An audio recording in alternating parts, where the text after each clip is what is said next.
Hi everybody, I'm David Mark with Ateret Cohanim, back with another Hot Topics, Jerusalem Hot Topics with Daniel Luria, the Executive Director of Ateret Cohanim, and another exciting week in Jerusalem, and especially in the part of Jerusalem where most people, at least from the Jewish and those who support Jewish sovereignty, go to. These are the neighborhoods where, let's not call it East Jerusalem, God forbid.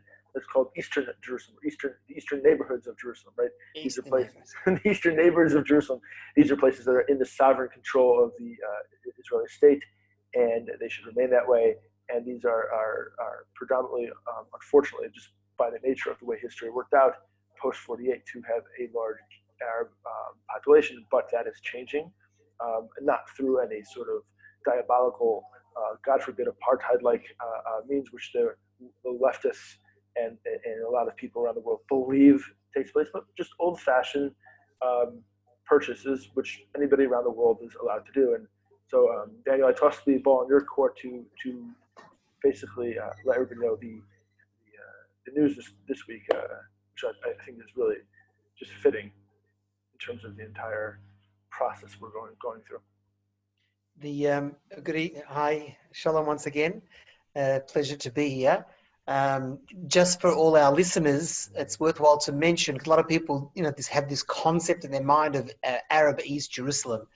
We have to be very clear that today there's over 215,000 Jews living in the area that the world defines as East Jerusalem. I mean, massive Jewish neighborhoods from Gilo, Givat Mesuah, Har Choma, Ramat Shlomo, because a few years ago when a few extra homes were to be built there, and in Gilo, Ramat Eshkol, French Hill, Pisgat Zed. These are regular Jewish neighborhoods that no one would even consider to be East Jerusalem. But yes, they are located in the area that was expropriated by the Israeli government and bought into what is today called United Jerusalem.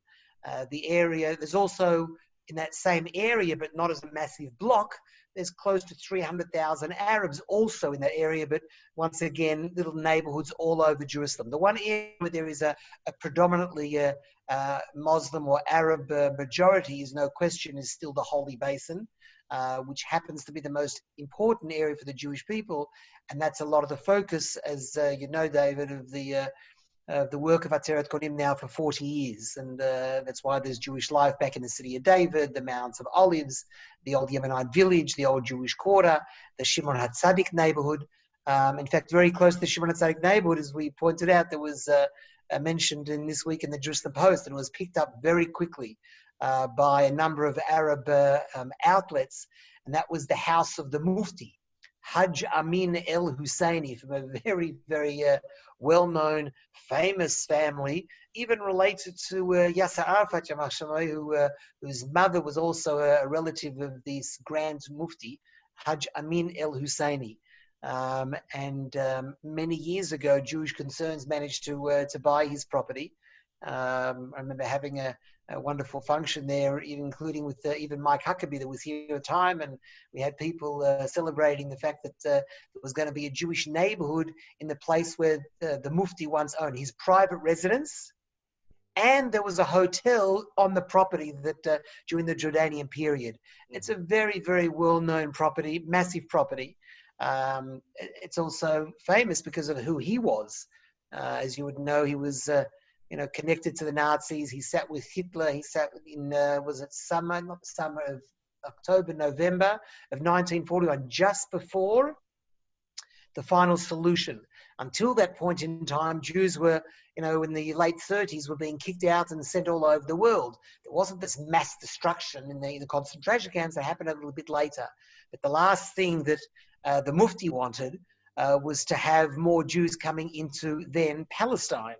And so there were lots of discussions about stopping the Jews from coming in. There were discussions how the Muslims in Palestine could work together against the British, together with the Germans. All this has been documented.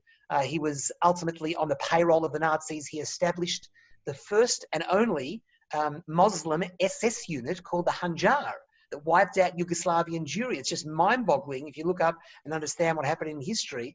Wiped out Yugoslavian Jewry. He was also responsible for the pogroms in Israel, in Jerusalem and in Hebron in the 20s and the 30s. So this is a real piece of work, the symbol of genocide and hatred. Even many moderate Arabs, and I think I'd like to talk about actually, but these so-called moderate Arabs, he also was responsible for killing many of them in the 20s and 30s also. Arabs who actually saw that life was good with the Jews and realized what the Jews were doing by bringing back life to this country, to Israel. So ultimately his property was bought. 28 families will move in one day. Apartments have been approved. 20 apartments have already been built. There is moves afoot to try and double that to in the zoning laws to 56. And the hotel was demolished. His residence, it was very interesting. There were discussions at the municipality, should the building be kept and turned it into something, with Jewish flavor, with having a synagogue or Jewish kids playing, or should it be totally destroyed, dismantled, and the stones scattered, like the ashes of Eichmann over this in the Mediterranean because of his Nazi connection. Ultimately, it was decided to just keep his private residence, and it will be turned into a public usage, whether it be a little synagogue, whether it be a play center, a nursery, for the families who are going to be living on this massive property. Very, very symbolic, very important, and a little bit of a smile in some ways to think that the symbol of hatred and the destruction of world Jewry is going to be Jewish life, and he's no longer. It's very powerful. It's a justice at the end. That's the whole thing. Very much so. Poetic justice. Those what we were saying earlier, it reminded me actually these moderate Arabs that he also killed and was responsible for. It's a bit of a shame that it doesn't take that much. It doesn't get enough coverage talking about the number of Muslim Arabs that know that life is great in the Jewish state of Israel. That's right. You have radicals. You have the people that are out there with the violence and the edicts and the hatred and the incitement. That there's no shortage of. But we shouldn't forget that there's there's moderate Arabs out there that work in the hospitals, work in the restaurants, are doctors, nurses, patients, lecturers, students at the Hebrew University, and that would actually like to, live in the Jewish state, and not even in a million years would they consider, being under Arafat, or the PA, or God forbid Hamas. It's very different, when maybe we should be taking advantage of that in some ways with what's happening in the world, this change. There's a change of thinking in the Arab world, even towards Israel, and maybe that will have an effect, hopefully, on some of these more moderate Arabs and are living here in certain neighborhoods in the heart of Jerusalem. Well, we certainly see that. We certainly see that in national Israeli politics, like we were talking about before. The breakoff party that seems like these reports the Arab Party is a very prominent Arab politician for years now, and he's going to now claiming he's going to break off Mansour Abbas, claiming that they're going to break off and make his more moderate party. It's bizarre out of nowhere, but I do believe that is part of this. The Gulf states coming to peace with us kind of shows that there's another pathway. It is sort of interesting the way that people they very have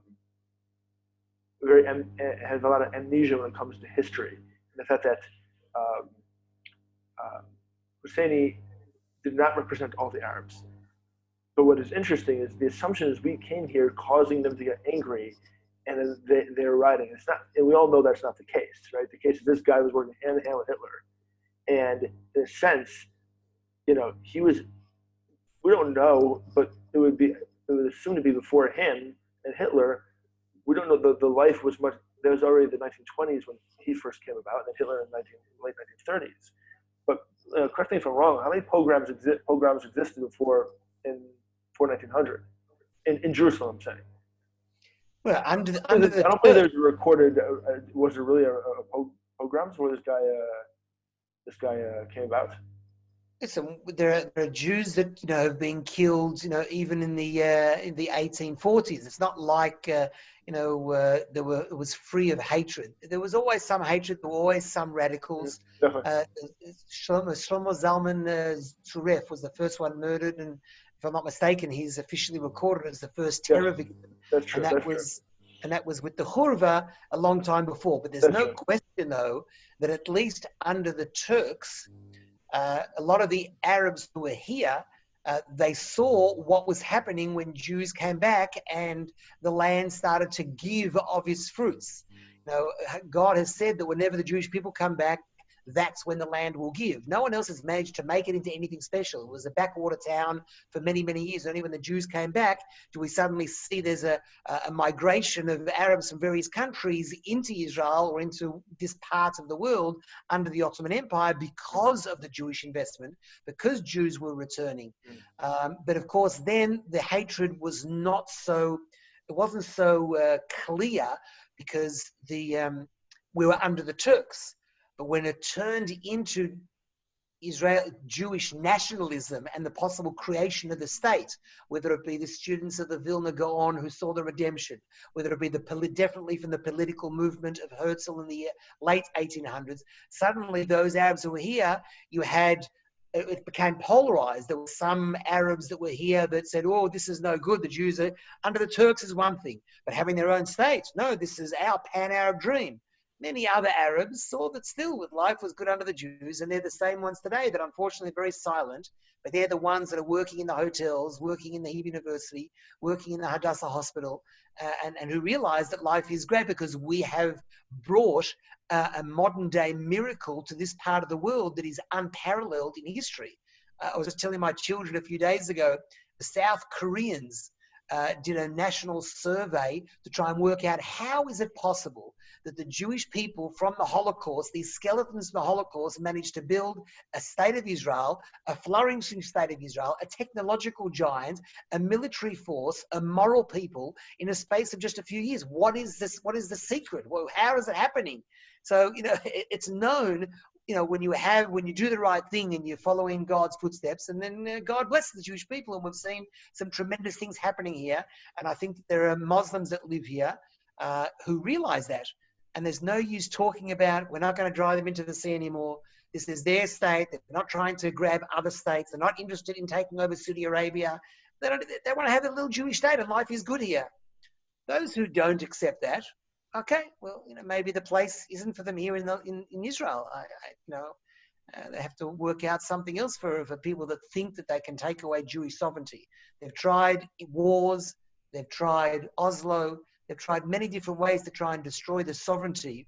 They just don't realize that the bond between land and people and God can never be broken as long as we act as a moral people in God's ways. But that's what we've got today. That's the message behind this piece of property. In a sense, it's like, Husseini tried the best to, I mean, there's nobody more. In a lot of ways, there's nobody more than he was really out in front of this, more than Arafat even. And if you think about the way he played, he was. He's called the father of Arab nationalism. Arafat learned from him. No question about it. Everyone learns from him how he inspired people. That's right. There's no question about it. And so, to have his house and to turn it, to be beautifully turned to a synagogue, in my mind, that just bolsters your point. There's really no stopping this as long as we keep pushing forward and do God's will. And I think my last kind of point here is, I want to talk a little bit about the location and why because we often talk about the Holy Basin. You and I constantly go to these neighborhoods, and they're always either within the old city or Shiloach, or Ir David, even the areas in the bottom there, a few other areas, Kidmat Sion. But we very rarely go on the northern side. And I want to this particular neighborhood, I think, is very interesting in terms of creating a contiguous presence from between, let's just say, the main Route 1, which is going up from the old city north, to, there's just a lot of Arabs between there and Hebrew University. Well, So the Shimon, the just neighborhood in Hebrew known as Shimon HaTzadik or yeah, Sheikh Jarrah, I think, there are more and more Jews living there now. yes, Jews have yes. gone back to return there. It's not under the auspices of Ateret Cohanim, Mm. but 2 or 3 different organizations are very successful in bringing Jewish life back to that area. For me, what's significant about the position, location of this Shefa Hotel, the old Mufti residence, was that just down the road, 100 meters down the road, there were 78 doctors and nurses that were massacred by Arabs, the Ayin Khet, there's a street named after them, in 1948. Well, When we're talking March or May, I don't remember exactly, in 1948, there's a big plaque there today on the road. The Scottish regiment that was under the British were in the Shefa Hotel because they had actually expropriated it from the Mufti because he was wanted by the British and wanted by the Yugoslavians. And the Scottish regiment within the British were located at the Shefa Hotel Mufti residence, 100 meters down the road. They didn't go to stop or to defend or to help the Jewish doctors and nurses, the convoy that was going from one side of Jerusalem all the way to the Hadassah Hospital. And ultimately, of course, there was another Hadassah hospital set up. There was another Hebrew university set up because we couldn't get, it was difficult to get to the hospital and university between 1948 and 1967, although it was under Jewish control, but it was an island in Jordan, basically. But the symbolism of that massacre, and to know that the British did nothing, they turned 8 hours later, 100 meters, 8 hours later, the British or the Scottish took them to get there. By then it was too late. 78 doctors and nurses were massacred by Arabs. So it's a very important, it's a very symbolic site, place, road, securing the road going to Mount Scopus. Of course, it's around the corner from the National Police headquarters, so it's definitely not alone. Today, there really isn't so much of an island of the Shimon HaTzadik neighborhood. On all sides, there's now lots of Jewish presence. You've got Jewish hotels on one side, you've got the Hebrew University, you've got the hospital, you've got the National Police headquarters 10 seconds away. You've got medical clinics, you've got the Shimon HaTzadik neighborhood, you're 2 minutes from Mea Sharim. It's gone. There is no Arab East Jerusalem anymore. No, that's for sure. Anybody, I mean, it's really just, it's not even on a map at this point. I mean, driving, I mean, you live in Ma'ale Adumim. So when you drive to Ma'ale Adumim, you drive to that area, you don't know sense. It's, the truth of the matter, the hotel, the Shefa Hotel, what they call it, is bordering, it's overlooking Wadi Joe's. Yeah. So but still, it's not, the ring, it's like you really feel it's one contiguous area. And that's the important part here, is that every time we kind of acquire property, we create contiguity, and we actually create coexistence by doing that. That's the powerful point of this: is that the more property we have, the more there's coexistence, and the more there's a message ultimately to the rest of the Arabs living there, is that it's better to play ball, and they're going to get something from this, than not play ball. Right, side by side works. I've never understood, the left-wing, theories today. They're basically bankrupt ideologically. Most left-wingers today talk about stopping this or stopping that or separation. Put them over there and us over here. No one's talking about integration, even at the basic level. That's right. The case scenario that we're building is actually Jews and Arabs together in neighborhoods, not separation by fences or only Jewish neighborhoods or only Arab neighborhoods. What? Yud and Ryan, we should be talking in terms of Yud and Ryan. How the left wing have the arrogance and the audacity to say that certain areas today should be free of Jews and that only Arab neighborhoods. It's mind-boggling, and I've never understood that concept. Our concept is very clear, and that's Jews and Arabs living together under Jewish sovereignty, obviously, but that's better for everyone around. And when you have that, you have the possibility to open up small channels of basic communication, which is necessary, as opposed to total separation that only gives rise to possible animosities, not to mention the investments that come around. We mentioned it last week, the investments that come in as a result of Jews moving into certain neighborhoods from, enforcing the government to act as a sovereign body. And that has another advantage also. So yes, it's all about basic coexistence, and only when you show, though, strength of conviction the left wing, it's not going to work. I mean, today, just I know that we're finishing off shortly, but here there's this group out there that tried to stop the government investing in an old Yemenite village of re-establishing or renovating and restoring an old synagogue court. But it's just phenomenal the way the thinking of some of these extreme left-wing radical groups that don't appreciate the concept of Jews and Arabs being together is actually good for everyone under Jewish sovereignty. Always that. Yeah, for sure. I mean, just to add on to that, the left-wing policies are self-fulfilling.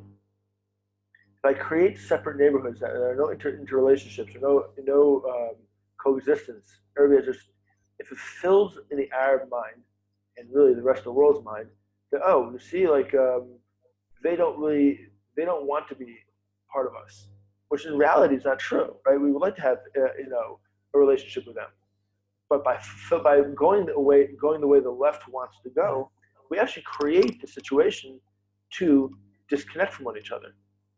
And I can't think of anything more racist in reality than what they suggest, is that neither side can live with each other. We can't actually live on the same street. We're not talking about God forbid assimilation. We're talking about two tribal type of people, but still having interrelationship with one another, like we've always had. David, I have to tell you, there's actually, it's not just that what you're saying. It's even more. It's partly hypocritical. Because when Arabs, for example, move into a predominantly Jewish neighborhoods, and we know it exists, it's in Ramat Eshkol, French Hill, Armon HaNetziv, 3 specific neighborhoods. If I'm not mistaken, and I don't think I am, just over 4,000 Arabs have moved into predominantly Jewish neighborhoods. And these left-wing extremists don't jump up and down saying that's no good. Their only objection is when the reverse happens. That's right. When a Jew moves into a predominantly Arab neighborhood and it's doing it just by, buying because an Arab wants to sell, which is another issue, that's when they jump up and down. So not only are they shooting themselves in the foot, not only are they against coexistence, they're only against partial coexistence and hypocritical because it only applies to them objecting to the Jew moving into a neighborhood legally and fairly and normally, as opposed to the Arab who nothing is said. That's right. Okay. I guess that's it for this week. Okay. I'm assuming there'll be more news next week. There always is. So. I'm not sure when everyone will hear this, but I do wish you and everyone who is listening a happy Tu B'Shvat, the 15th of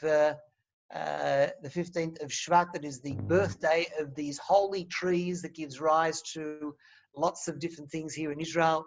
I'll be enjoying my 15 fruits that are here, not the ones that are imported from Turkey.